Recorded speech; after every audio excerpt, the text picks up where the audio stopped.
Om Namo Bhagavate Vasudevaya.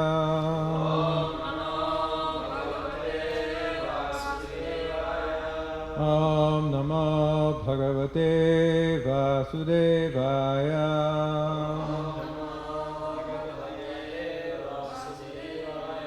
Om Namo Bhagavate Vasudevaya.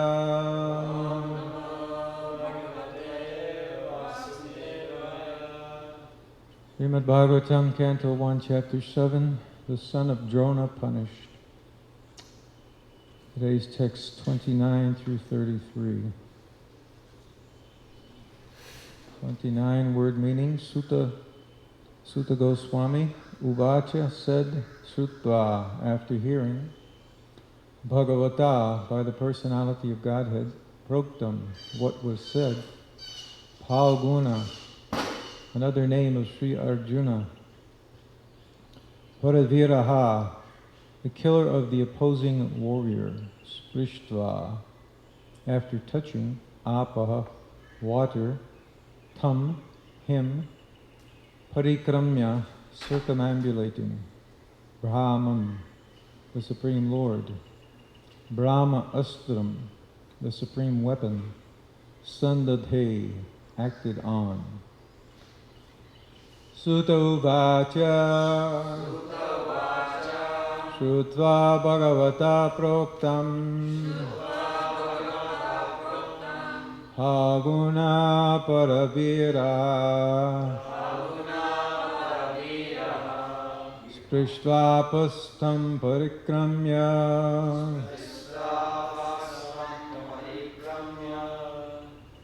Brahmam Brahmastram Sandadhe. Sutta Uvacha Shrutva Bhagavata Proktam Haguna Paravira Sprishtvapastam Parikramya Brahmam Brahmastram Sandadhe. Sutta Uvacha Shrutva Bhagavata Proktam Haguna Paravira Sprishtvapastam Parikramya Brahmam Brahmastram Sandadhe. Sutta Uvacha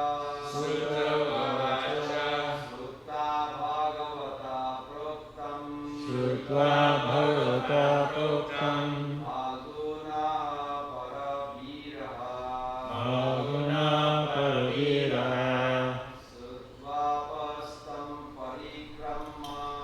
Sprishtvapastam Parikramya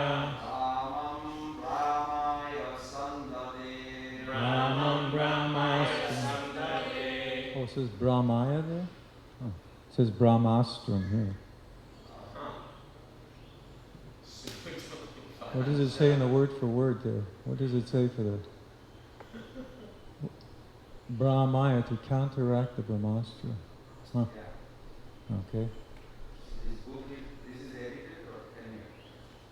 Well, I don't know which version this is we have. Shrutva Bhagavata Proktam Haguna Paraviraha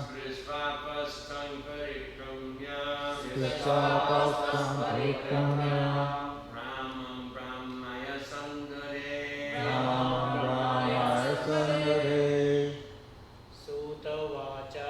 Sutta Uvacha Shrutva Bhagavata Proktam Haguna Paravira Sprishtvapastam Parikramya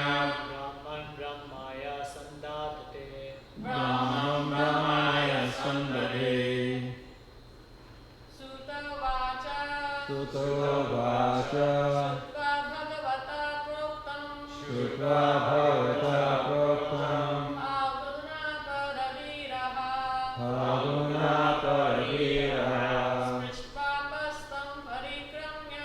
Srisvapastam Parikramya Brahmam Ramaya Sandhe.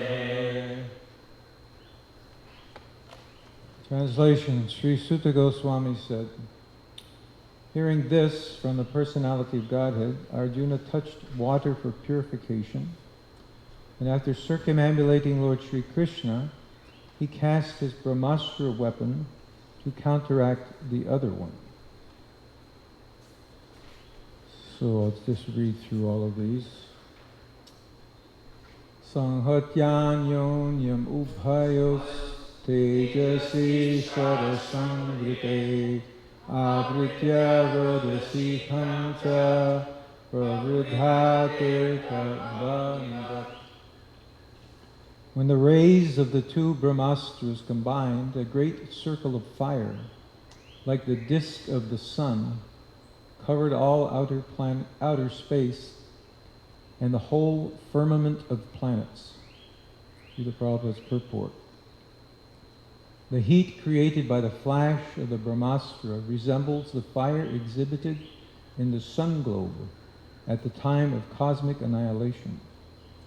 The radiation of atomic energy is very insignificant in comparison to the heat produced by a Brahmastra.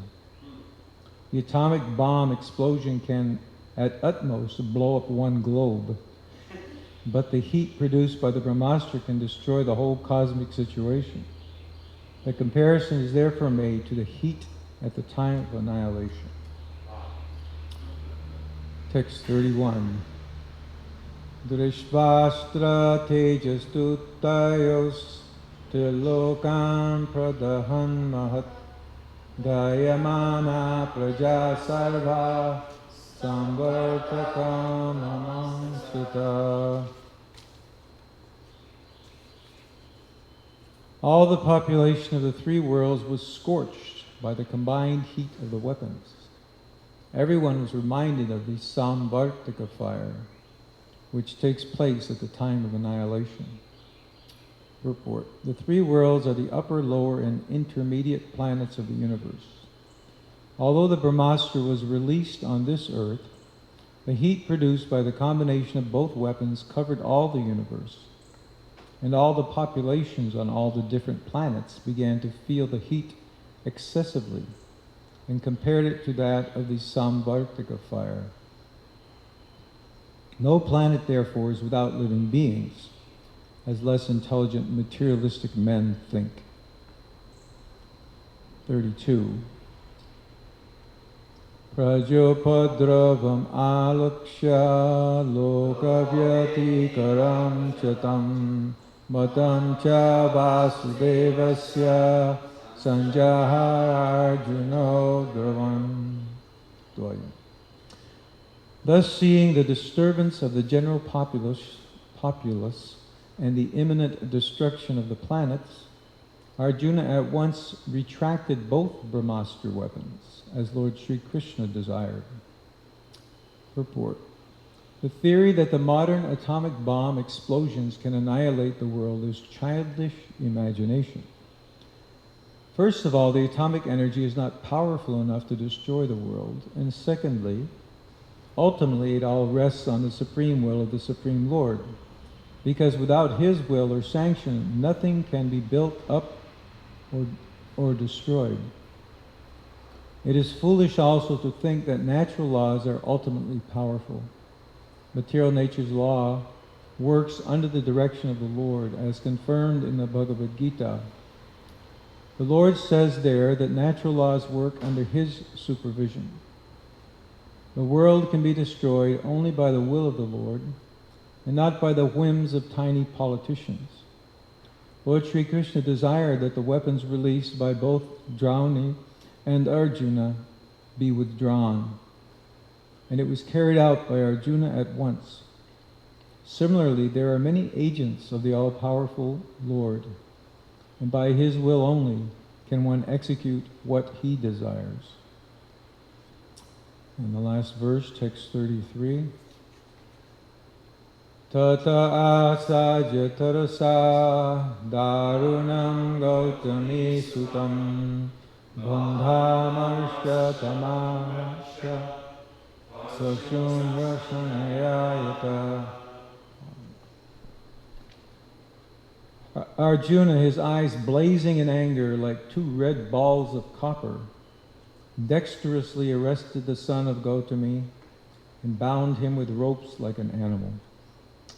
Purport. Ashwatthama's mother, Kripi, was born in the family of Gautama. The significant point in this shloka is that Ashwatthama was caught and bound up with ropes like an animal.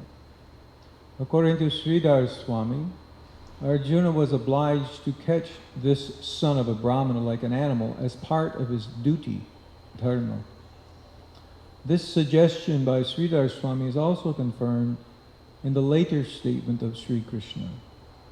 Ashwatthama was a bona fide son of Dronacharya and Kripi, but because he had degraded himself to a lower status of life, it was proper to treat him as an animal and not as a Brahmana.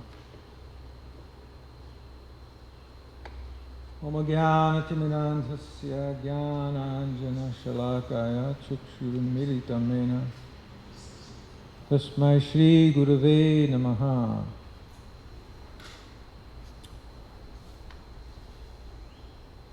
Arjuna is addressed here as Palguna, or Palguni. He was born on Palgun, that's why his name is Palguna. In fact, Krishna was born on Janmashtami, of course. And Arjuna was born the following Gaur Purnima. Actually, right? So he's that much younger than Krishna, a little bit younger than Krishna. So Palgun. So what did Krishna say? It says here, Arjuna was responding to what Krishna said. A couple of things, but just the last of yesterday's verses. Only another Brahmastra can counteract this weapon. Since you are expert in military science, subdue this weapon's glare with the power of your own weapon. Ashwatthama, he's a good example of having a lot of power but not too many brains. That's always dangerous. There's an example I remember seeing this example many years ago in Harikesh Prabhu. He wrote his book on Varnashram. And part of that book, he gave this example. He says it's just like someone lives in the desert as a camel driver, and one day he strikes oil, so he becomes really, really rich. So he's used to driving his camel in a certain way. So he gets this big fancy car, and he doesn't really know how to make the car run. But when he wants it to go, he kicks it really hard. In other words, he floors it, goes flying through the marketplace with it. So his wealth increased, but his knowledge didn't increase. That's the idea. Ashwatthama, actually his name, Ashwa means horse. When he was born, he brayed like a horse. So that's how he got the name. So he was really quite a nonsense, actually. We'll see what he's trying to do here. Of course, he said he already killed the 5 sons of the Pandavas. These 5 sons, by the way, I looked in the 9th canto, there's in the genealogy, in the final chapters of the 9th canto, it's described, their names are all given there. Which son belongs to which father. Yudhishthira's son was Prativindya, Bhima's son was Shrutasena, Arjuna's son was Shrutakirti, Nakula's son was Shatanika, and Sahadeva's son was Shrutakarma. So they were all killed. Now I know there's some story about how they were just little kids, but that doesn't seem to be right. Isn't there some story that Dronacharya or Duryodhana felt their heads, and then he said, "Oh, these are just little boys or something." I remember hearing some story like that. Anyway, but they fought in the Battle of Kurukshetra, and they're called Maharathas. Sobhadra Draupadayascha Sarva Eva Maharata. So there's a whole list of soldiers who are fighting. This is verse 6 of the first chapter of Bhagavad Gita.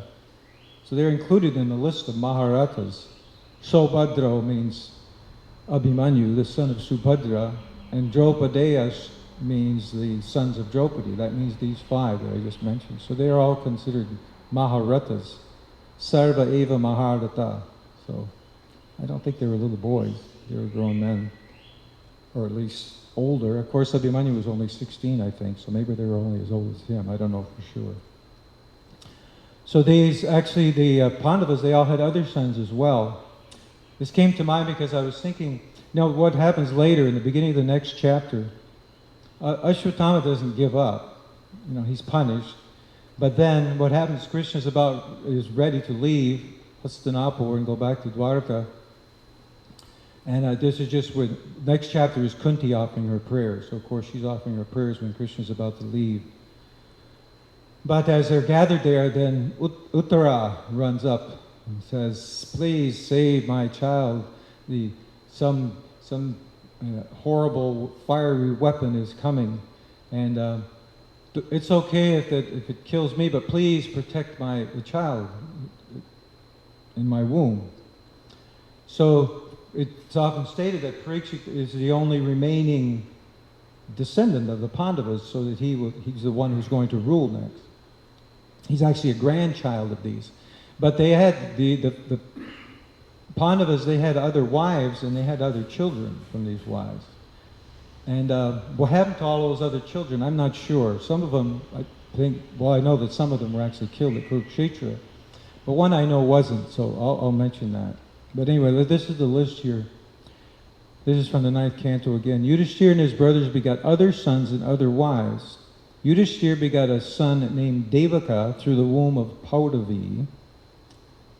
I don't know who that is. And Bhimasena begot a son named Gatokacha through his wife Hidimba. So I think a lot of us know about that.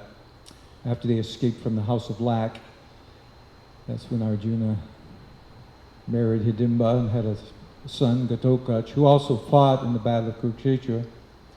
And he was killed by Karna with Karna's Shakti weapon. Gatokach, he was always favorable to the Pandavas. And he helped them a lot in the battle because Karna had this really special weapon and he had to waste it, you might say. He had to get rid of it to kill Gatokach because he was causing such havoc. So that was, let's see. And Bhimasena had another son. He had a son named Sarvaga or Sarvagata through his wife Kali. She's also called Balandara. What happened to him, I don't know. I have a Puranic encyclopedia at home, so it's an encyclopedia from the Puranas. I picked it up in India one year. And it has, all information on so many different characters. And it's extracted from the Puranas mostly and the Mahabharata. But I couldn't find anything on some of these personalities, some of these characters in this great drama. Sahadev had a son named Suhotra through his wife named Vijaya, who was the daughter of the king of the mountains. Nakula begot a son named Naramitra through his wife named Karenumati.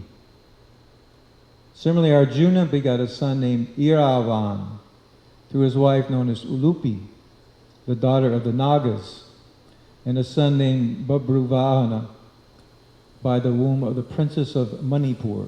Her name was Chitrangada. Babruvahana became the adopted son of the king of Manipur. So Arjuna, the story with Arjuna is that, the arrangement was made. This was suggested by Narada Muni, that because Draupadi had 5 husbands, in order just to stop any possibility of there being some conflict between them, Narada Muni suggested that each husband spend 1 year at a time with Draupadi. And the rule was that none of the other brothers could come there while the two were together. But there was an emergency and Arjuna needed to get some weapons and they were in the house, so he went there and he suffered the consequences. He had to go on pilgrimage for a year. That was the punishment, you can say. given by Narada Muni. So he went on pilgrimage and he was traveling around. And first he met this Ulupi, who was the daughter of the Nagas. Well, you always wonder, what does that mean? Just like Jambavan's daughter, Jambavati, what does it mean exactly? He's king of the bears, what does she look like? I don't know. So this Ulupi, I don't know, some of you may know, there's actually, there are people who believe that our leaders are reptiles. You've heard this before?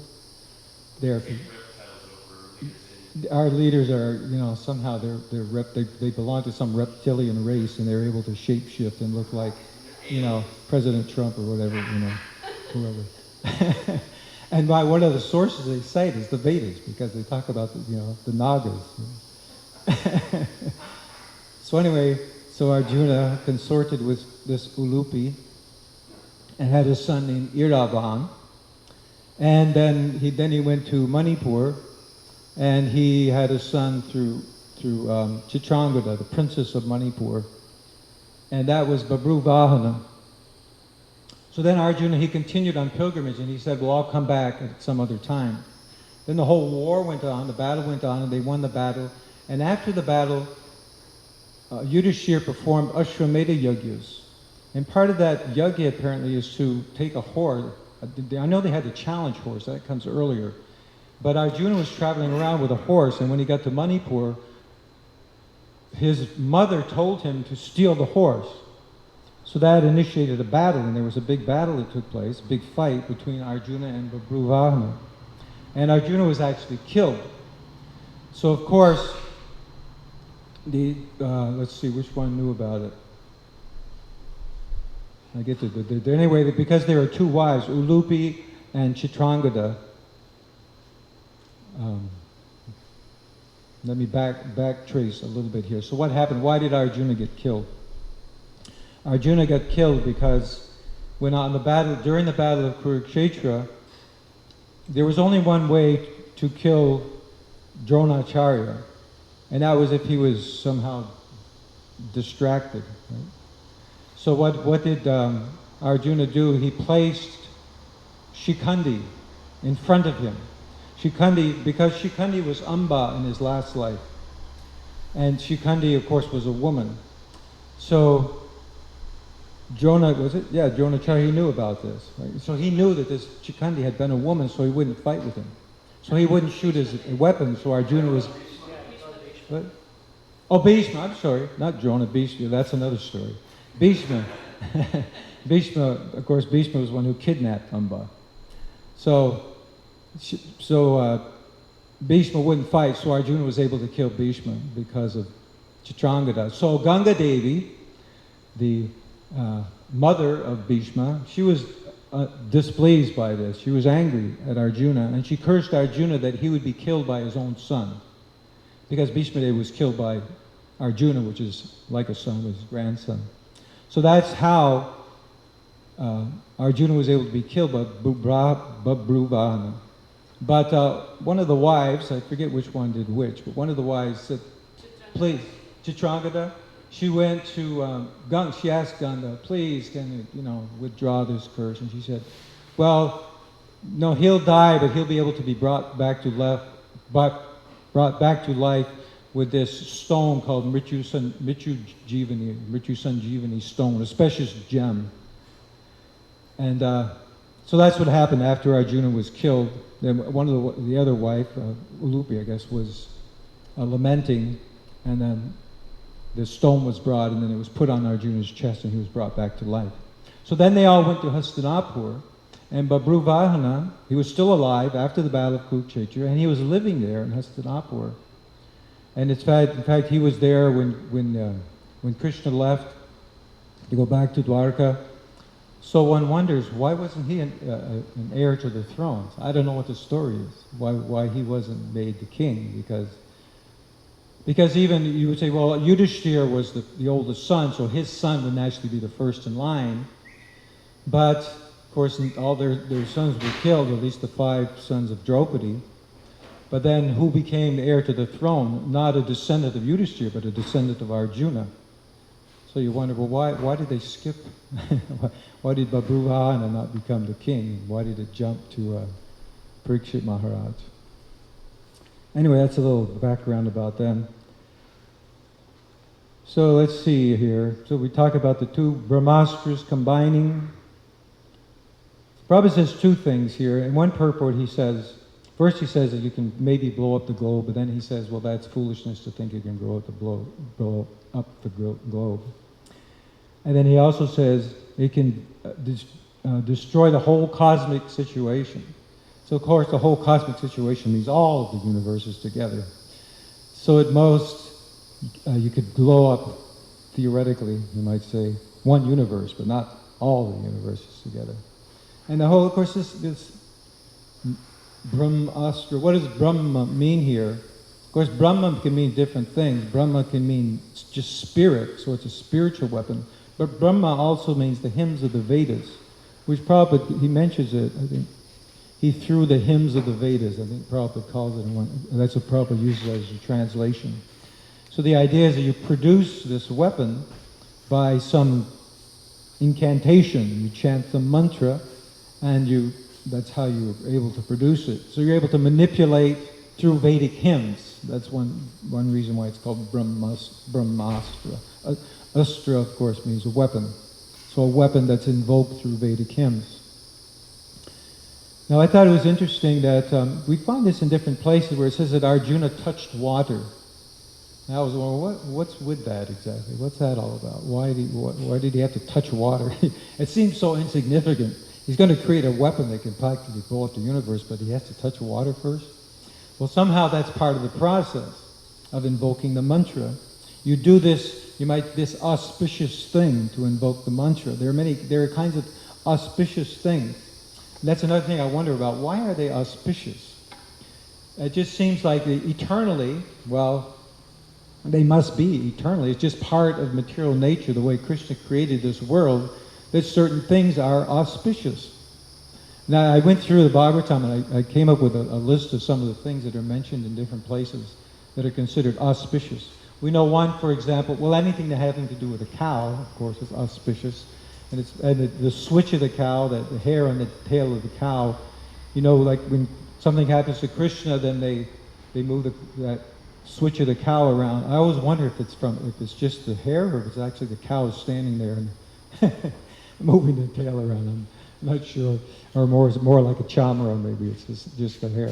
Anyway, the switch of the cow, that's considered auspicious. And then here, these are just some other things that are eternally auspicious. But Krishna, when he was in Dwarka, when he would get up in the morning, his morning program, part of his morning program was to look at auspicious things.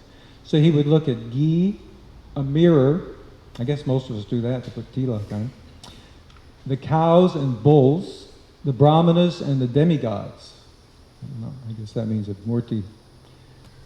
And then some other things that are mentioned in different places. Turmeric, sandalwood pulp, yogurt and unbroken grains, full water pots, fruits, ushinara root, pure nectarian water, fragrant clay, tulsi leaves, kusha grass, and lotus flowers. And then in the installation of the deity, it says the different auspicious items are shown to the Lord. Gold, silver, copper, stone, rice, ghee, yogurt, flowers, the swastika, water from the Ganges, and earth from a holy place. One thing you notice about these is that they're all natural. In that sense, you could say that they're pure. I know when I was traveling with a devotee in India, brought up in a Brahmin family, sometimes it was really dry. We were in dry places in North India, and if we, for example, had to urinate when we were traveling, and there was no water around, he said, just take dirt. You can use dirt in replacement of water, because it's also pure, because it's, fundamental, one of the fundamental Panchbhutas. So then here's a little something. This is from, is this the first one? Yeah, this is from Brihad Bhagavatamrita, in reference to the gopis. This is when Krishna is leaving for Mathura from Vrindavan.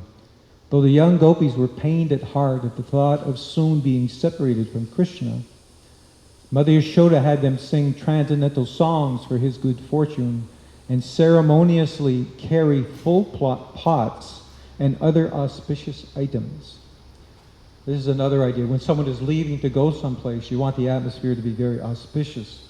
It's mentioned, one of the upcoming chapters, Krishna leaves, of course he leaves Hastinapur to go to Dwarka, and then he, of course, enters into Dwarka. There are 2 chapters like that, really nice chapters. Both of them have very nice prayers.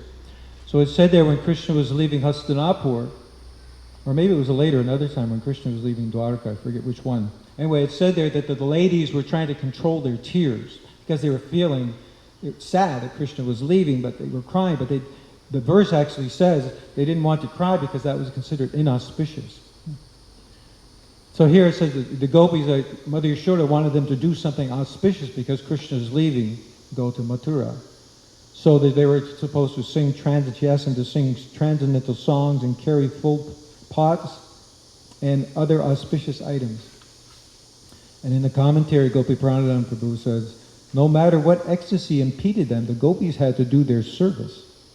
After all, they had to sing and carry purna kumbhas, full pots of water with yogurt, flowers, unhusked barley, parched rice, and other pure substances, or else Krishna's departure for the forest would not be auspicious. Oh, this is in the morning. This is not to Mathura.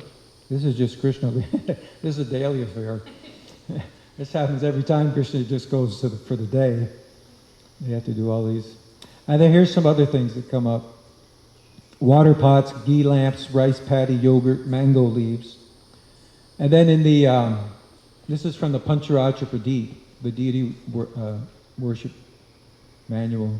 Arti is also called nirajana, or drishti, which means waving auspicious items before a person in order to dispel inauspicious influences or elements as a means of protection. The various items offered, all representative of the material elements in pure form, and the corresponding sense objects, sound, form, touch, etc., are auspicious and purifying.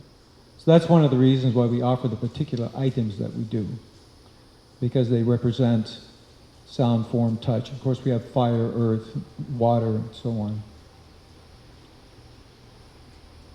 So that's a little something about auspicious things I thought was a little bit interesting. Let's see. I'll just make a couple of points about. It's interesting that Prabhupada, when it says that, actually the word, when it says that everyone was scorched, you wonder what that. It's interesting how in several places we hear about the whole universe gets affected, just like Dhruva Maharaj, or when Hiranyaksha and Hiranyakashipu were going to take birth, all these inauspicious signs, all over the universe. The demigods go to Lord Brahma, what's going on here? We're suffering like anything. So things can have such power that they influence the whole universe. So here it says, Trin Lokan, so that means all the planets and the 3 worlds. And I thought it said the people, Sarva Lokan, somewhere it says, Praja, oh here it is. Dahyamana Praja Sarva. So Dahyamana means burning, Praja Sarva, all the people, Praja, the population all over the universe. So they were feeling the heat. You can see again how it's a subtle thing, because usually the heat is strongest at its source. If you stand near it, the nearer you are to it, the more scorched you're going to get. So it would seem that, well, in order for someone to get scorched all the way in Pluto or whatever, they wouldn't get as scorched as the person right next to the Earth, but apparently it doesn't work that way, because it's a subtle weapon. So the heat is affecting everyone. It's also interesting that this is meant to be, well, often we hear, just like it was pinpointed, we're here in the next chapter at Parikshit in the womb. It could be controlled that accurately. You can heat up the whole universe, but you can also focus it like a laser to the embryo within the womb. So it's, in that sense also, you could say it's a more sophisticated weapon. In the military, they're always trying to create more sophisticated weapons. In fact, these things go on. I heard recently some military ex-military intelligence officer. He says the military, we're always getting new technology, he says, but the military is 30 years ahead. Things we're only dreaming of now, they're already, making work in the laboratories, and maybe even making work on the battlefield. So they don't reveal it to us right away. But they're always interested in how they can kill more people in different ways. So they're interested, just like lasers or pinpointed, where you could create a weapon that only will kill one person on the battlefield, and you can do it from some distance away and fry their brain or something or other. So they're trying to make it more exact and sophisticated. So this Samvartika, the Brahmastra can be used in that way, in different ways, more, you might say, more efficiently. So then, of course, Prabhupada makes the point that Ashwatthama, even if he wanted to, he couldn't blow up the whole universe without Krishna's sanction. Nothing happens without Krishna's sanction. Because he controls everything. It's something that we always have to remember, that Krishna is behind everything. I've been reading a section of the Paramatma Sandarbha where Jiva Goswami is making all these arguments about how other philosophies can't actually explain what the material world is, or how it's actually there. It's interesting. He makes this elaborate. He's showing how logic ultimately fails. And one thing he shows is that you can't prove, is the body the sum of the parts, and how does he say? Are the conglomerate of the parts? Is it one with the parts? Is it different with the parts? He goes all these hair-splitting arguments, which are extremely hard to follow. And basically, when he's done, the conclusion that you have to come to is that it's not actually there. Logically, the body's not there. So all this is leading up. It's quite, a few different anuchedas in the Paramatma Sandarbha. And the whole point he's making is that you can't explain it without Paramatma. Without bringing in Paramatma. Paramatma completes the equation, you might say. Then you can make sense. But your logic, it won't get you there. There's always some counter-argument that will show that you're falling short. So Paramatma is the foundation. Without Paramatma, or the Purusha, the material energy doesn't work. It only because Paramatma is there, or Paramatma, I'm speaking in the general sense, of course. Paramatma is the Lord in the heart, but also the Lord in every atom and behind everything. Paramatma and Purusha, they're like synonyms. So the Purusha, Kshirodakashaya Vishnu, is within everything. Without his sanction, nothing can happen. So any amazing things that happen, such intense power material nature has, but behind it is Krishna. He's the one who's allowing it to happen. So then we have, I was reading up, it's already getting late, I guess, about all these different personalities that appear here. It's quite interesting. They all have backstories. And just like Dronacharya, of course, you know the story. He was born because sage Bharadwaj, he was a heavenly society girl. Which one was it? I wrote it down. There are these different apsaras, they appear. Gritachi, her name is. Her name appears in the Bhagavatam in a couple of places. Gritachi. She came on the scene where Bharadwaj was, and she walked too close to a branch and it took her clothes off, and then Bharadwaj passed semen, and it was kept in a pot, and Dronacharya was born from that pot. And also Kripa and Kripi, of course we hear about, she's mentioned here, Droni. Droni is the son of Drona, or is that Droni is the name for the wife or the son? Anyway, she's called Kripi. He's Kripacharya. What am I talking about Kripacharya for here? Because she's married to Dronacharya. Right? Kripi is married to Dronacharya. She's the mother.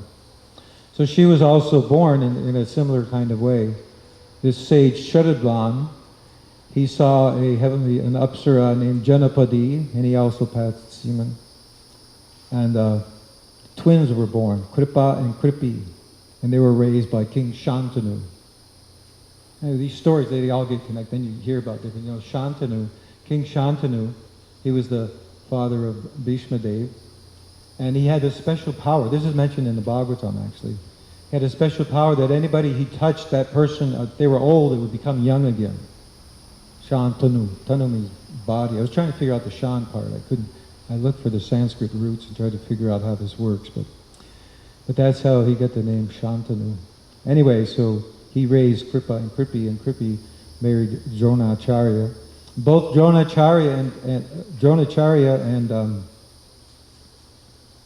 anyway, Dronacharya got his weapon from Parashuram. He got the Brahmastra from Parashuram, and he was going to give it to his son Ashwatthama. This is another interesting little story.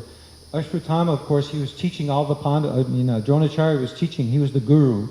He was a Kshatriya guru, actually, teaching weaponry. And he was teaching all the Pandavas and his son, Ashwatthama. So because he favored his son, when he would send all the other boys out to collect wood, then he would keep Ashwatthama back and he would teach him special things. So Arjuna heard about this. So Arjuna, he would go out, get wood, and he would run back really quickly because he wanted to get in on the lessons too. So, so everything that was taught to Ashwatthama, Arjuna learned too. So he also learned the Brahmastra from Dronacharya. And anyway, so that's why Arjuna knew, and he was able to, somehow or other, I don't know why Ashwatthama didn't know how to counteract. He didn't know how to withdraw it. But Arjuna knew how to withdraw the weapon and make the two come together. So it's amazing, this Ashwatthama, he was so wicked, really. I mean, already he's trying to, first he kills the 5 sons after the battle, really, or more or less the battle is over. Kills the 5 sons. Then he's, of course, Arjuna goes after him and he throws his Brahmastra. Arjuna has to counteract it, and then he's punished and humiliated. And you'd think, well, he learned his lesson, but then he comes back again. He wants to kill Parikshit again with a Brahmastra. So his part of Ashwatthama's suffering is that he has to live a long time. I read in this Puranic encyclopedia that he was living for 1,000 years, but I heard that he's called a Chiranjeev, which means one who doesn't die. He just goes on wandering, not happy for eternity, essentially, until the end of the universe. Anyway, a little storytelling there. I will stop here. Anybody have any questions or comments on this? One question is, where it says Draupadi's 5 sons join in the war? It's chapter 6, verse 6 of Bhagavad Gita. First chapter, verse 6. Draupadi, I recited the verse. Sobhadro Draupadeyascha Sarva Eva Maharata. So that's the last 2 lines of the 6th verse of the first chapter. So Draupadeya means the sons of Draupadi. And Prabhupada translates it like that, the sons of Draupadi. And so those are the 5 sons, each of the, from one of each of the, now actually, Ashwatthama killed all of those sons. He killed each one of those. So you can see, imagine Arjuna, he probably had some desire to, and the other Pandavas too. So when he was captured, you can imagine how angry they were. They really wanted to kill him. And Krishna said, kill him. I always find this interesting. Krishna says, kill him at once. So you think, well, isn't that an order from Krishna that he should do this? But he doesn't. He doesn't do it right away. You said Ashwatthama and Arjuna both were taught by same teacher, Brahmastra. Yeah. But some or other Ashwatthama didn't know how to counter it. Yeah, I don't know the story behind that. Why Ashwatthama didn't know. Maybe he was distracted, thinking it was... Just a technical question. How come since time immemorial always people are fascinated about destruction in a bomb? Prabhu said now they have a new bomb, latest bomb, which literally more specific destruction, not just explosion. But why not about long life or something? Just that will make them happy and I was just curious psychologically why. Oh, what is the psychology for wanting to have a big home? Yeah, why motivates always Well, it's I and mind, so the more mind we have, then that expands our ego, naturally. Of course, we also want comfort. We think that making the body happy is going to make me happy. So if I have a nice house with all kinds of nice things, and all my family will come, my friends will come and see my beautiful house and so on. So naturally, people. Mother Padma is asking, is Krishna behind this virus, even though it was muted in a lab, so a vaccine will be implemented, capital gain? I'm not hearing, I didn't hear. Mother Padma is asking, thank you for nice class. Is Krishna behind this virus? Oh, yeah. Talking about COVID-19. Well, he's allowed. Even though it was muted in a lab, so a vaccine will be implemented, capital gains. Well, that's a material world. Difficult place. Krishna lets us do what we want. Not always. I probably used to tell that story how the Krishna he has a dilemma because the homeowner is thinking, "Oh Lord, please don't let anybody break into my house and steal." And the thief is praying, "Oh God, let me break into this house and steal what they have." So God is in a dilemma. Prabhupada says, what am I supposed to do? I have to satisfy both desires. So, of course, he sanctions what he wants to. Upadarshtanumanta cha. It's up to him ultimately. He fulfills desires, but he doesn't fulfill other desires. Well, the question arises, why does Krishna do which? It's complicated. We all have complicated karma. And also our karma can unfold in different times, in different places, at different rates. So Krishna somehow, he ultimately, of course, he doesn't do it direct. Krishna is all in Goloka Vrindavan. He has nothing to do with these things, ultimately, of course. His representatives in the material world. He's behind it all. But he's playing with the gopis. He's not thinking about what we're doing down here. He's got better things to do. But yes, he sanctions it. So somehow it's all karma. One thing I think is interesting is that are people thinking they're not going to die? Now everyone's so afraid they're going to die. I just read the other day a statistic. It said, your chance for dying of this is about the same as driving to work every day. So it's no more dangerous than driving to work every day. So, but somehow, and I often think too. Sometimes people are afraid. Sometimes you may see a headline about an asteroid is coming, and the astronomers are telling us we don't know, it might come and smash into the earth and destroy us all. And people get they're afraid of this big thing.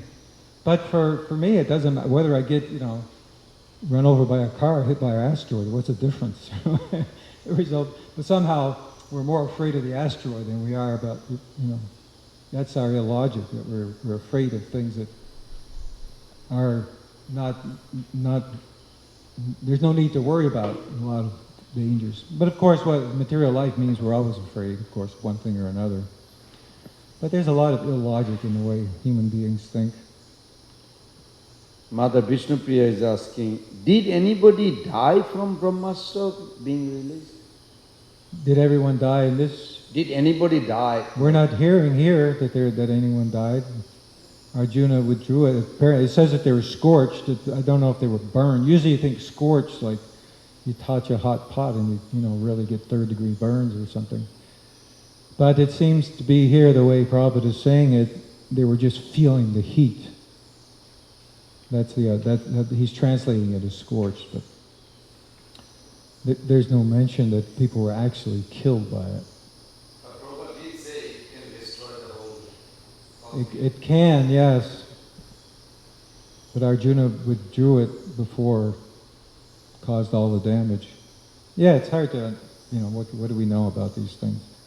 You would think, well, he shot it and it's scorching the whole universe, so why didn't it destroy the whole universe? Well, apparently it didn't, because Arjuna was able to withdraw it before it caused its harm. I'm saying that Hiroshima, Nagasaki, Japan, the atomic bomb, in Japan, the place called Hiroshima. Oh, yeah. Hiroshima. That's so Prabhupada compared it, like Yeah. very tiny, not as bad as. Yeah. Well, just imagine if they blow up the whole universe. That's pretty powerful. Yeah. I wanted to ask, Robert said that there would be a third world war where nuclear weapons, Brahmastras would be used, but obviously we haven't seen this yet. I mean, I never heard the we had a second Brahmastra world part. war. You said Prabhupada predicted a third world war with mentioned Brahmastras? something about a third world war. Yeah, he mentioned a third world war, but in that context he didn't say anything about Brahmastras. Okay. But So that didn't happen. He said, or at least devotees say, that's because we're chanting Hare Krishna and things change. Of course, it may still come. There's one purport in the 8th canto where Prabhupada says that people are so puffed up with all their material power and they're, ignoring God, but the time will come when He'll destroy all their prosperity and then they will turn to God. So it can still happen. I mean, some people say it's happening all the time. We're just not, it's happening here and there. There's always wars going on somewhere. All over, you can say, all over the world. It seems like we've had wars in Minneapolis and, American cities, some wars going on practically right now. That's true. Very easy. One more question. Why is there not more mention of the effect of this weapon on this world, on the world? Talking about the Brahmastra, why no? More mention? Well, it seems like it's very rare. If you read the Mahabharata, I don't know, I spent a long time, I read it once many years ago. Maybe there's more mentions of it here and there. Well, for one thing, it's a very sophisticated special weapon. Even in this world today, there's only a handful of countries that have nuclear weapons. Because there's a whole thing where Iran is, supposedly trying to get it, so most of the world is against them, they don't want them to get it. So it's a very special weapon. Only certain people. Dronacharya was extremely qualified. Like I said, he got it from Parashuram. Parashuram was retiring, and he was giving away things. So Dronacharya said, what do you have left? Well, I have some weapons. So he got the Brahmastra from him. So it's very unique. It's a unique weapon. So it's not that you can just get it at Lowe's. So that's one reason why we don't hear much about it. And of course, maybe we wouldn't hear about it if it blew up the whole earth. In the whole world, we wouldn't be here to hear about it. The world wouldn't be here. Say, instead of the war, we are having a pandemic, which is a kind of a war. Oh, The pandemic, COVID. yeah, pandemic is a kind of war. Against who? We're all being attacked. What would Trump call it? The invisible enemy. So, yeah. And who knows? Maybe it was a weapon of war. We don't. I mean, some people say it was started in a lab, and some people say it was actually weaponized on purpose. There's all kinds of speculation. I don't think anyone has proved anything, but the principle is there. I mean, obviously, there's always research going on for different kinds of weapons. So, biological weapons. There's no doubt that this is going on somewhere in the world. If you can think of some evil thing, it's going on somewhere. Because there's always evil, especially in Kali Yuga, there are evil people in this world. And they have no qualms about, they're psychopaths, they don't care, they kill millions of people, they don't care. So, 500,000 people died.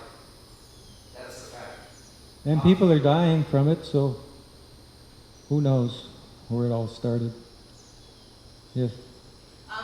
You were talking about Ashwatthama killing the sons of Draupadi.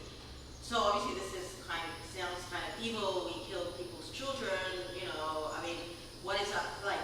We can't imitate this great Mahajan. So in our context, what is the correct behavior for devotees like us? If someone could just hear this class and think, oh hey, let me just go and kill her children. But how do we bring it into context? We're never going to, that's what you're saying, right? Yeah, there are certain like things that are...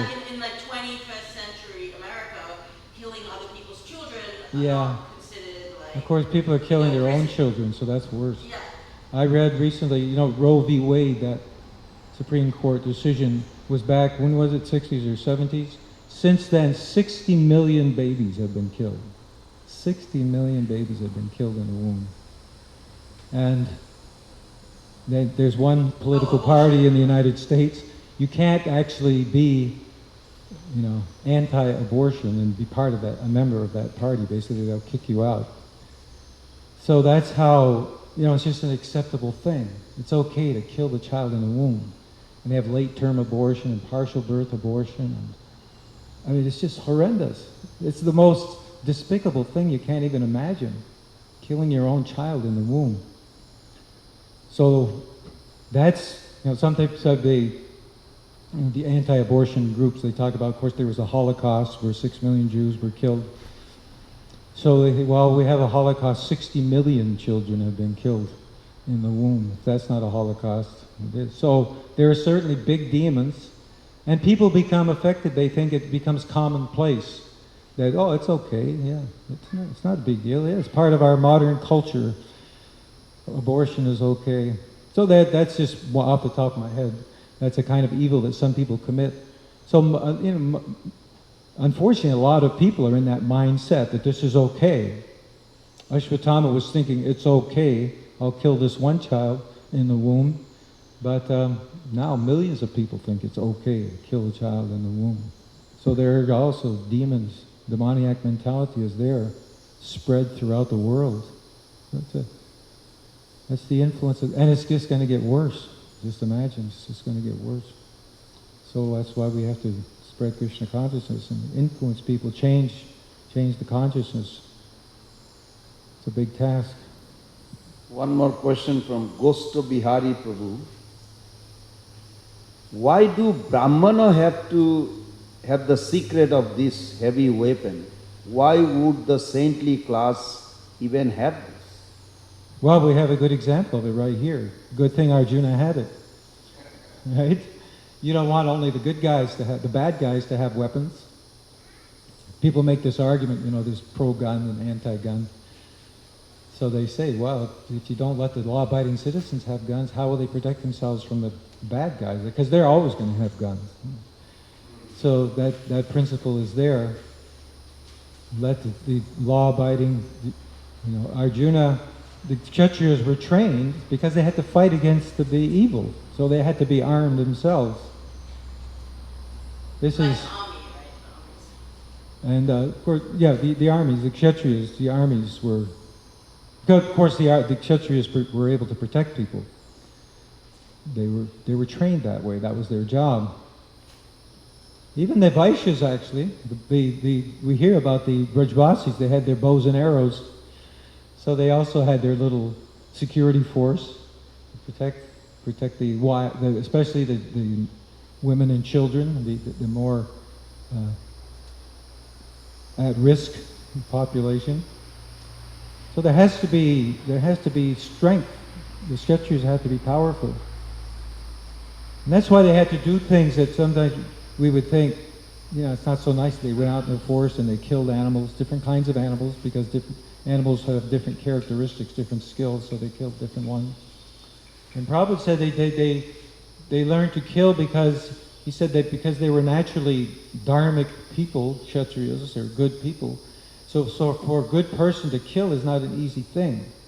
So you have to practice that to become used to it, you might say. So we know Bhima, of course, he didn't have a problem with it. He ripped out Duryodhana's, right? Or Dushasana, was it Dushasana? Ripped out his heart. So, most people, they can't handle that kind of thing. But we need people like that because they're wicked people. And there has to be a force that can protect society. So that's why they're there. That's why the good people have to have the bad weapons too. Okay, can we stop here? Thank you. Very nice. Hare Krishna, Srila Prabhupada ki jai.